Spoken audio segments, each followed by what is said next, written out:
Hi there, it's Kevin with Rogue Deck Builder, here with another Commander night at Gone Rogue Games, which we had Bacon Bombs, one of my patrons, sponsor another Commander deck.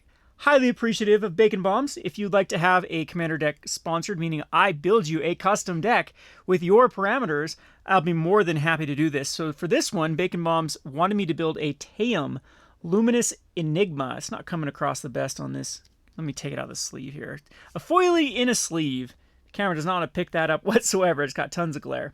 Anyway, the parameters of this was a $350 budget, no dual lands, so no spending money on mana fixing as far as lands are concerned because he has all the staples, and wanted this to have a cleric theme to it. So a cleric theme. Now, first off the bat, Bacon Bombs, I wish you would have done druids.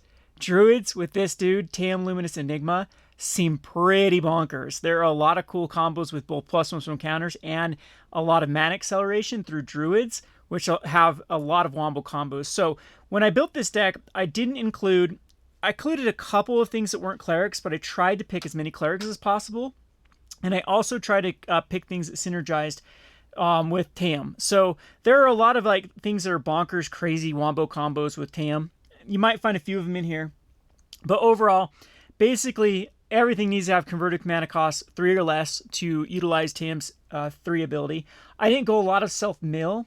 I thought I was more focused on mana rocks and ramping, and then just utilizing Tayam to mill for cards. I know some more competitive decks with Tayam use a lot of self-mill, get all your combo pieces in the graveyard, activate Tayam a couple times, and find a wombo combo. Didn't really do that with this particular deck. So, and there are other things like Cathar's Crusade, which would have been really good in this deck, that I didn't utilize because I wanted to have as much synergy with the 3 ability. So, for those who aren't familiar with Tayam, Tayam Luminous Enigma is a 4 mana, 1 white, black, and green, and a colorless. Each other creature you control enters the battlefield with an additional vigilance counter on it. And then remove 3 counters from among creatures you control. Put the top 3 cards of your library into your graveyard. Then return a permanent card with converted mana cost 3 or less from your graveyard to the battlefield. So this is a pretty cool ability. Early on, you can use this ability just to keep ramping lands. If you want to do that, it's not bad whatsoever for that ability. And then you can have a huge turn. Plus, I highly suggest that too, because if Tayam gets taken care of, you can actually pay the commander cost and then be back online. So instead of bringing back, if you get a land and not a combo piece or a combo piece that you're gonna doesn't quite work yet, that you don't want to get exiled or removed that way, sometimes I just like to pick lands with this card and then go for a big turn way down the road. So I guess I can talk about that as we go on and explain some of the cards. So this is a very synergistic card. This was a hard deck to actually build because there are just so many options that you could go with this particular one. But the cleric theme actually helped me narrow it down. But even within clerics, this was kind of a hard build to narrow down to what cards to use. I ended up having to cut a bunch of enchantments just to... I felt like wanting to go clerics specifically mean that I want at least around a third of the deck to be creatures to really utilize those kind of synergies. Whereas this would be another fun way to build Tayam would be just enchantments. A lot of 3 mana enchantments that want to be destroyed or sack themselves. There are a lot of really, really cool things that can be done with this. So this card actually has a lot of potential to build a lot of different ways. Very interesting card. I kind of glossed over it. I didn't really look at Commander 2020 for my Ikoria, and didn't really notice this one when I actually looked through it. So still a cheap card too, which is surprising. And yeah, it doesn't seem to be the most popular card out there, but abilities are just solid. So first of all, a lot of basic lands here. I'm running 26 basic lands will be replaced by however Bacon Bombs decides to replace them. So I think this build runs 35 lands. And the first thing you want to do in this one is to utilize the counters as much as possible. And also, if you can utilize counters plus have those counters have additional value, a thing like Jiang, Yanggu, Wildcrafter is super good for this deck. Not only is it a 3 mana planeswalker you can bring back if it gets killed, but each creature you control with a +1 counter has add 1 mana of any color. So there are a couple of cards that we really want to work with this, which is going to be the 1,000 Years. So this is kind of my big combo here in this deck. Is Concordant Crossroads, which says all creatures have haste. And then the 1,000-Year Elixir, which says you may activate abilities of creatures you control as though those creatures had haste. So this gives them an activated ability. So both these just basically give your creatures haste. And then you can go nuts with the +1 counters, and you can really draw through your deck. So then you want to find ways to actually get your counters on your creatures. There are things like the Good Fortune Unicorn. Says when... So this is a cleric. I'm breaking my rules here, but this is one of the better abilities for this. And it's 3 mana. So whenever another creature enters the battlefield under your control, put a +1 counter on that creature. So you start putting counters on them, and then they'll have that ability. We have the Hardened Scales, Conclave Mentor, Lae'zel Vlaakith's Champion, which all add additional counters. So that way you can keep your one counter that you put on them. This Lae'zel is pretty cool too because it works. You get double the vigilance counters on your creature, so it's an additional one you can remove. Because Tayam just wants to remove 3 counters from somewhere. So yeah, so having like Hardened Scales, Conclave Mentor, and Lae'zel Vlaakith's Champion is a good way to have plenty of counters to then start taking off with Tayam. Rishkar is the other one that is like Jiang Yanggu. So it can put counters on stuff, and then each creature you control with a counter on it has add green to your mana pool. Well, the reason I was saying Druid was so cool because they have a lot of like Druid and +1/+1 synergies, and that would have been a fun way to build. Another way is Song of Freyalise. Song of Freyalise can give them that activated ability. It also can give +1/+1 counter on all creatures you control if it does hit its Saga, and then you can actually get it back too with Tayam after it does hit that, and then hit that. So it's got a really good wombo combo. So it goes to the graveyard after it hits its 3, and then you bring it back to then give all your creatures the ability to add mana. And then last one on this is Absent Ascendancy. And we actually have a card. I had more cards to destroy your own enchantments. There's a couple of them in the deck. But sacrificing enchantments or destroying an enchantment is a great way to put this in the graveyard, and then it can go back and give everything +1/+1, which is an option for this card. Absent Ascendancy seemed pretty clutch. So that's kind of the feel of it. Oh, there's a few other +1/+1 counter cards I didn't have in my stack here. So the Master Chef. Commander creatures you own have this creature enters with additional +1/+1 counter on it. Cool. And other creatures have additional counter added to them, which is a 3 mana spell. And this is the other one that I'm breaking my rule of converted mana cost high. This is a 9 mana, but it actually works double duty in this deck. It gains life, which we'll be looking at another Cleric life gain option here. And then it draws cards and it gets +1/+1 counter. So the creatures enter with additional counter on them. So next up, I'm going to go over like couple of the control cards in here or ways to. Aura Shards is just clutch. I think that if you're in these colors, you're running Aura Shards. It's whenever a creature enters the battlefield under your control, destroy a target artifact enchantment. There are some cards like Torpor Orb that are going to be.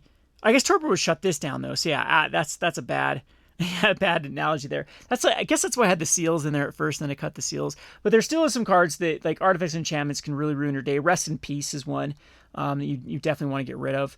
Because you're going to be utilizing your graveyard. So Aura Shards is going to be a nice little card to combat those type of cards that can affect what you're doing. Protecting your commander is always good. Lightning Greaves is another combo. Since it has a 0 mana cost for haste, you can put this, if you got like one of those ones that your creatures can add mana, then you can re-equip it over to all your creatures on the same turn and then add mana. So Lightning Greaves is super powerful. So Boots is just a nice way to protect your commander. And then we have our real heavy hitters in the deck, which are going to be Ashnod's Altar, which is going to be the better of the 2 cards. Sacrifice it to add 2 mana of any 2 color spend your mana pool, which basically then can be used to pay for Tayam's cost, activate ability cost. Phyrexian Altar can then add for 1. And then Heartstone reduces the cost. So we're going to be looking for these cards to get out because it reduces the cost of utilizing the ability of Tayam, and then you can just kind of go nuts with Tayam. Another way is Illusionist Bracers, which copies the ability, which then, of course, you can get more out of the activated abilities. Ozolith. Ozolith is kind of your protection against if like board wipes and stuff. If you get everything gets removed, at least you can save the counters, and then you can move them all over. And then once you get Tayam back online, you can actually move the counters to Tayam, and then you can start utilizing the ability because you can just remove 3 counters from among creatures you control. So you can actually remove them from Tayam and then start getting your graveyard back. So Ozolith is pretty good to protect against board wipes and whatnot. As far as tutors are concerned, I don't like to run a lot of tutors. I think tutors, they make it boring in EDH. I'm going to run some specific ones like the Moonsilver Key, which goes and gets an artifact. So this can go get your specifically your Phyrexian Arena or your Ashnod's Altar, or Phyrexian Altar and for Ashnod's Altar, because they do have mana abilities on them. And then the Wishclaw Talisman is really fun in this deck because you can actually now I'm reading it wrong. It says 3 among creatures you control. Yeah, I read this wrong. I was saying you could actually get rid of. So maybe I actually don't even want Wishclaw Talisman in here. But search your library for a card, put in your hand, and then shuffle your library and opponent gains control of Wishclaw. There are some ways with like the Aura Shards you can then destroy it though. Yeah, I guess it's not as bad as I thought, but I don't know if I'd include this. I was thinking that you could remove the counters from Tayam, but Tayam does specifically say it is a creature that you have to remove them, because what I was saying is just remove 2 of them from here, utilize it, then your opponent's not getting any value. I'll keep it in here though, because I'm too lazy to change the deck. So that was kind of an oversight when I was looking through the card. Kind of the next thing is here, this is a pretty greedy deck, so you want to be running a lot of rocks. I decided to go mana rocks because they can be returned back from your graveyard, so there's more value than running like instants or sorceries that go and ramp you. So of course the Arcane Signet, the Coldsteel Heart, the Fellwar Stone, and you want 2s. You don't want 3s in this deck because 2 ramps into 4, 3 doesn't. I mean, 3 can help pay for the activated ability, but the whole thing is to get Tam out as quick as possible and start utilizing the activated ability of Tam. Golgari Signet, Orzhov Signet, Talisman of Unity. So talismans and the signets are the best way to go. And of course the Soul Ring. So all those are great. You can run the more expensive rocks as well if you'd like. A couple of utility lands. We have Buzeju who endures, which just destroys an artifact or enchantment. And you can at least then use Tam's ability to get this land back if you want. Same thing with the Tekanuma, Abandoned Mine. It mills and gets back a creature, a planeswalker. I mean, they're easy to justify putting in here. The Crypt of Agadeem, because we probably will be filling up our graveyard. It doesn't really add the most. There's not a lot of black creatures now I'm looking at it in my deck. But yeah, actually this probably shouldn't be in here with Crypt. Now I'm looking at the majority of our creatures are white, because now I am reading that it says black creature card. But still, it's not. I think the payoff is big for this card. Enters without the tap, sure. But you can get it. You can start adding a lot more mana to your mana pool if you get a bunch of black creatures in your graveyard. And this one's neat too, the Forbidden Orchard, because we are running Soul Sisters in this deck. So it's basically just adding a life trigger, and we don't care if our opponents have a colorless spirit token. So this self fixes plus adds a creature to opponent's side, which actually ends up being a plus for us, not a bad thing if we have like a Soul Attender or Soul Warden out. Alrighty, so a couple other of the utility lands here. We have the Myriad Landscape, just kind of ramp in here, and the Blighted Woodland. Maybe there's more powerful things than these ones, but this is something that's like a renewable resource that with Tam you can actually bring this back, and then you can actually start ramping up. So Tam's is really good at playing like a long game. Very good card against surviving board wipes. It does really suffer from like graveyard removal though. Got a command tower. The Karn's Bastion with Proliferate, of course, goes in here. Gavony Township to put +1 counters on creature control, of course, goes in here. All right, so then we have the kind of our life gain strategy here. We have the Archivist of Ogma. Whenever an opponent searches their library, you gain 1 life and draw a card. Just super, super powerful card from Baldur's Gate. Baldur's Gate is full of awesome cards, by the way. Aren't the talismans in Baldur's? Like, there's just so many commander staples in Baldur's. This is not a bad set, people. Don't be sleeping off this set. It has a lot of good cards. I mean, the big if is if Wizards continues to reprint a bunch of the cards in like commander sets, which they might. There's always 2 commander decks per set, which I wish they'd scale back to just 1 per set. But maybe they want to showcase more of the mechanics. I don't know. Or maybe they should just like make it more premium products where they're well, I think they do want those accessible. Anyway, a whole discussion the other day as I'm rambling and people are probably trying to keep up with me or with my thought process. But anyway, we have the Archivist of Ogma. Whenever opponents search your library, you gain a life and draw a card. Super strong. Whenever a cleric enters the battlefield, you gain a life, and then it gets a +1 counter on it for the first time each turn this triggers. So it's kind of a twofer in this deck, counters and life. Aelie Eternal Pilgrim acts as a sack outlet, plus it can sacrifice another creature to exile permanents, which is super, super strong. And you also gain life. We have the Righteous Valkyrie, which acts as an anthem effect. Plus, this is one of Bacon Mom's favorite cards, so I thought I'd include it in here. When clerics enter the battlefield, you gain life, equal to toughness, sure. And then, yeah, they can get +2/+2.